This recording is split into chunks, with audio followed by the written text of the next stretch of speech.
جو 2018 میں جس طرح مریم صاحبہ نے ٹویٹ کیا نا کہ 2018 کے بھی نہیں مانتے تھے، یہ بھی ہم نہیں نتائج مانتے. 2018 میں انہوں نے کہا جی آر ٹی ایس، اس مرتبہ تو آر ٹی ایس والا چکر ان تھا، ان کو سمجھ نہیں آ رہی کہ کس کے سر پہ یہ مدعا ڈالیں. 2018 میں پتہ یہ چلا کہ سب سے زیادہ پیٹیشنز تو آئی پاکستان تحریک انصاف کی جانب سے ہیں، اور اس مرتبہ بھی یہ خود تیسرے نمبر پہ ہیں اور کہہ رہے ہیں جی دھاندلی ہو گئی ہے. اچھا دل اس پہ بھی ہم آگے کنٹینیو کریں گے. شہزاد صاحب ہمارے لائن پہ موجود. شہزاد صاحب آپ کو میری آواز آ رہی ہے؟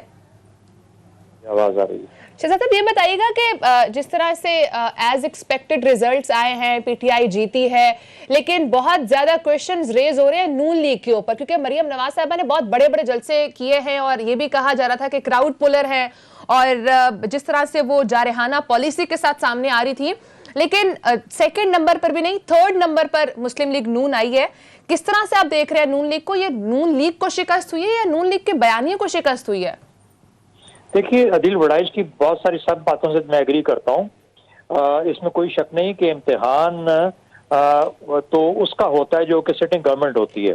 اگر sitting government P T I جو ہے، اگر پاکستان میں جو گورنمنٹ ہوتی ہے، اگر وہ یہ انتخاب ہار جاتی آزاد کشمیر میں، تو اس کے لیے بہت بڑی ایک نیگیٹو تھا. لیکن وہ ظاہر ہے کہ انہوں نے روایت کے مطابق اسی طریقے سے ووٹ لیے ہیں جس طریقے سے کہ آزاد کشمیر کے الیکشنز کی روایت ہے، تو وہاں پہ تو کوئی حیرانگی نہیں ہے. اصل میں پھر جو بڑا امتحان اس کے بعد شروع ہوا وہ پی ایم ایل این کا اس لیے شروع ہوا کیونکہ اس کو وہ ہائپ دے دی گئی. وہاں پہ سٹنگ گورنمنٹ کے ساتھ ساتھ مریم نواز صاحبہ کا جو بیانیہ تھا، جو ان کے جلسے تھے، جو اس کے اوپر ہائپ بلڈ اپ ہوئی، وہ ایسا تھا جیسے کہ ایک اپسیٹ ہونے جا رہا ہے. وہ اپسیٹ نہیں ہوا، بلکہ جس طریقے سے آپ نے کہا ایک بہت ہی میگر اور بہت پور پرفارمنس ہوئی. تو اس کی وجوہات میری نظر میں 2-3 آتی ہیں. پہلی بات تو یہ ہے کہ پنجاب اور آزاد کشمیر کی جو سیاست ہے وہ تقریباً ایک ہی جیسی ہے، ملی جلی ہے. یہ الیکٹیبلز کی سیاست ہے، الیکٹیبلز کی سیاست ہے. پہلی بات تو یہ سمجھ آنے والی بات ہے کہ الیکٹیبلز وہاں جاتے ہیں جہاں پر کہ ان کے جیتنے کے چانسز زیادہ ہوتے ہیں. دوسری بات، آپ ایسے علاقے میں وہ زبان استعمال کر رہی ہیں، وہ نیریٹو یا بیانیہ لے کے چل رہی ہیں جو پاک فوج کے خلاف ہے، یا پاک فوج کے خلاف بالکل بارڈر کے اوپر بارڈر کرتا ہے اس کے خلاف. تو یہ تو آزاد کشمیر والے تو پاک فوج کے ساتھ محبت کر رہے ہیں، کیونکہ پاک فوج تو آزاد کشمیر کی فرسٹ لائن آف ڈیفنس ہے and the only line of defence ہے. تو مطلب آپ وہاں پہ جہاں جن کا کہ ہر وقت کا پاک فوج کے ساتھ رہنا جانا ہے، ان کا وہاں پہ ہر وقت اکٹھے انہوں نے دیکھنا ہے ان کو، وہ کس طریقے سے آپ بیانیہ وہ کر سکتے جو کہ پاک فوج کے خلاف ہے. یہی چیز پنجاب میں لاگو ہوگی. پنجاب میں بھی لوگ کبھی بھی پاکستان کی فوج کے خلاف نہیں جائیں گے، اس کی جو بھی یہ بیانیہ استعمال کرے گا وہ پٹے گا. اور تیسرا جو چیز سمجھ دیکھنے والی ہے شاید اس وقت پی ایم ایل این کو، کہ کیا وجہ ہے کہ اتنے بڑے بڑے جلسے تو آ جاتے ہیں لیکن یہ ووٹوں میں کنورٹ نہیں ہوتے، وہ سیٹوں میں کنورٹ نہیں ہوتے. تو اس کو ذرا اسٹڈی کریں اور دیکھیں کہ کیا وجہ ہے کہ اتنے چارج بولا جائے یا یہ بولا جائے کہ جلسوں میں بڑا ایک ہجوم ہوتا ہے، رش ہوتا ہے، لیکن جب اس کو ووٹوں کے اندر کنورٹ کرتے ہیں تو وہ ووٹ کہیں نظر نہیں آتے. تو کیا اس میں بیانیے کی غلطی ہے؟ کیا وہ جو کیمرہ ہے یا ایک جو ایلوژن ہے جو بڑے بڑے جلسوں کا، وہ کوئی ایلوژن ہے، وہ ایکچولی ایگزسٹ نہیں کرتا، وہ دل سے نہیں ہے آپ کے ساتھ وغیرہ وغیرہ. I don't know what is the reason. ان کو اسٹڈی کرنے کی ضرورت ہے ان چیزوں. شہزاد صاحب یہ بتائیے گا کہ یہ تو مسلم لیگ نون کے دیکھنے کی بات ہے، آپ نے بالکل درست کہا، لیکن یہ بتائیے کہ جس طرح سے نون لیگ کے ایک امیدوار نے کہا کہ ہم بھارت سے مدد مانگیں گے، جس طرح سے مریم نواز صاحبہ نے جو آزاد کشمیر الیکشن میں جتنے جلسے تھے اس میں پاکستان کی فوج کو قیادت کو ٹارگٹ کیا، اس کے بعد اس سے پہلے آپ نے جاوید لطیف صاحب کا دیکھا جب انہوں نے کہا تھا کہ پاکستان کھپے کا نعرہ نہیں لگائیں گے. پھر نواز شریف صاحب جو ہیں وہ وہاں بیٹھ کر حمداللہ محب سے ملاقاتیں کر رہے ہیں. تو آپ کا تجزیہ کیا کہتا ہے کہ اسٹیبلشمنٹ ان تمام چیزوں کو کس نظر سے دیکھ رہی ہوگی؟ جسٹ ایسے کہ ٹھیک ہے یہ کر رہے ہیں، اگنور کر رہے ہوں گے، یا کیا اسٹیبلشمنٹ کیا سوچ رہی ہوگی ان ساری چیزوں کو دیکھ کر؟ دیکھیے اسٹیبلشمنٹ کا میں آپ کو بتا سکتا ہوں کہ اسٹیبلشمنٹ اس کو ایک پاکستان کی ایسی پولیٹیکل پارٹی کو دیکھ رہی ہے جو کہ اپنے پاکستانی سوچ سے ہٹ رہی ہے اور کوئی ایگزوٹک سوچ کے ساتھ کوئی ایسا بیانیہ لے کے چلنا چاہتی ہے جہاں پر کہ وہ کوئی بے نظیر بھٹو ثانی کی شکل میں کچھ یہاں پہ لوگ بن جائیں، کوئی ایسا بیانیہ آ جائے جس سے کہ کوئی ریولوشن کریٹ ہو جائے. یعنی اگر یہ اس قسم کی گفتگو ہے، چاہے وہ نواز شریف صاحب وہاں سے بیٹھ کے کریں گے انگلینڈ سے، یا وہ کوئی یہاں پہ بیٹھ کے جاوید لطیف صاحب کریں یا کوئی اور آدمی کرے، PMLN کا, تو میرے خیال میں اس کا بہت ہی ایک نیگیٹو، یہ سمجھنے والی بات ہے کہ پاکستانی اپنے ملک سے اپنی افواج سے محبت کرتے ہیں. یہ تو وہ باتیں ہیں جو کہ آپ دیکھیں بلوچ رینیگیٹس جو ہیں، جو بلوچ ریبلز ہیں، جو کہ اس وقت سوئٹزرلینڈ لنڈن میں بیٹھتے ہیں، جو کہ انڈیا سے کہتے ہیں ہم انڈیا سے مدد لیتے ہیں کیونکہ ہم پاکستان کی ریاست کے خلاف کہیں سے بھی مدد لیں گے. پاکستان نہیں کھپتا ان کو، لیکن پاکستان جن کو کھپتا ہے وہ پاکستان میں موجود ہے اور پاکستان کے بارے میں ایسی زبان استعمال نہیں کرتے.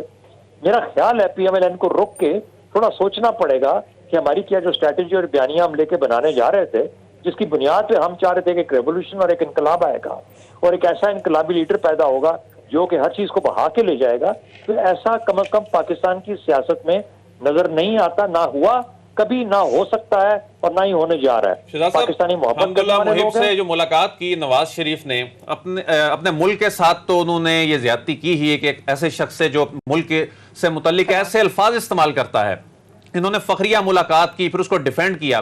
اپنی جماعت کے ساتھ بھی انہوں نے زیادتی کی کہ الیکشن سے پہلے اس طرح کا بلنڈر کر دیا اور کشمیریوں نے اس کا پھر مائنڈ کیا. جی بالکل آپ نے صحیح کہا، اور اس کا بھی طریقہ ہوتا ہے. صدور ہیں امریکہ کے جو کہ فارمر صدور ہیں جو ریٹائر ہو جاتے ہیں، اوباما ہو، کارٹر ہو، کوئی بھی لوگ ہوں، جب ان کے ساتھ بھی لوگ ملتے ہیں آ کے، یا یہ جب باقی ملکوں میں جاتے ہیں یہ ملتے ہیں لیکن کیا ہوتا ہے کہ جو حکومت وقت ہوتی ہے اس وقت کی، وہ ان کو فارن آفس سے بریف پریپیئر کرتا ہے، وہ بتاتا ہے کہ مجھ سے فلانا آدمی ملنے آ رہا ہے، آپ مجھے بریف کیجئے، میں نے ان سے کیا باتیں کرنی ہیں.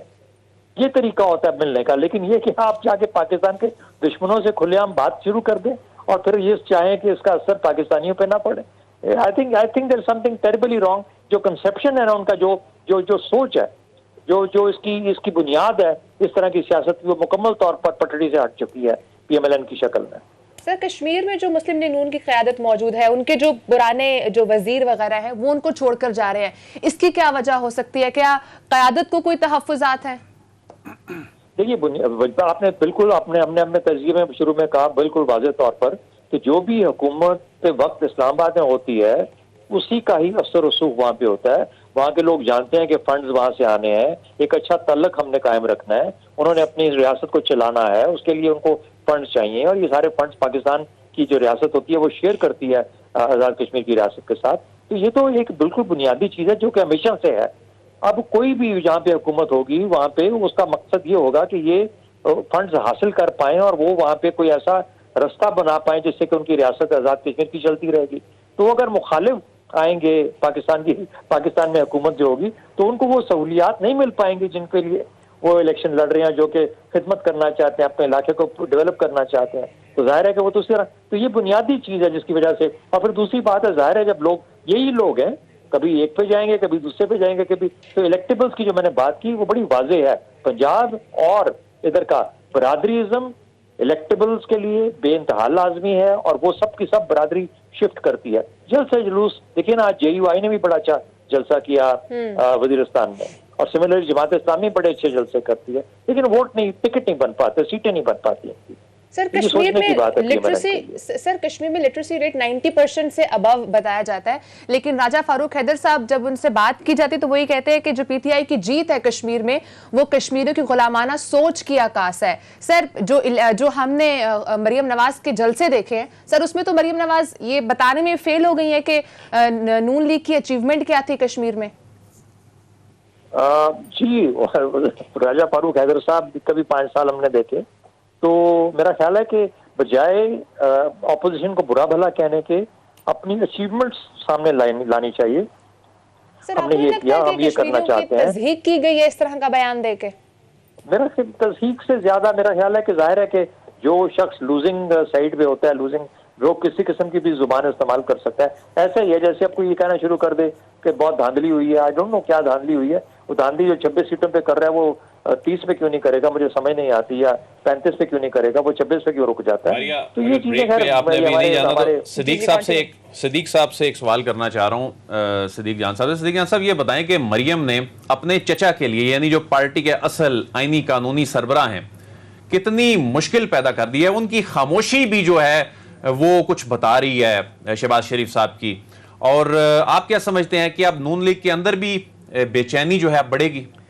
بے چینی بڑھے گی بلکہ بڑھ چکی ہے. دیکھیں عدیل وڑائی صاحب، شہباز شریف صاحب جو ہیں وہ ظاہر ہے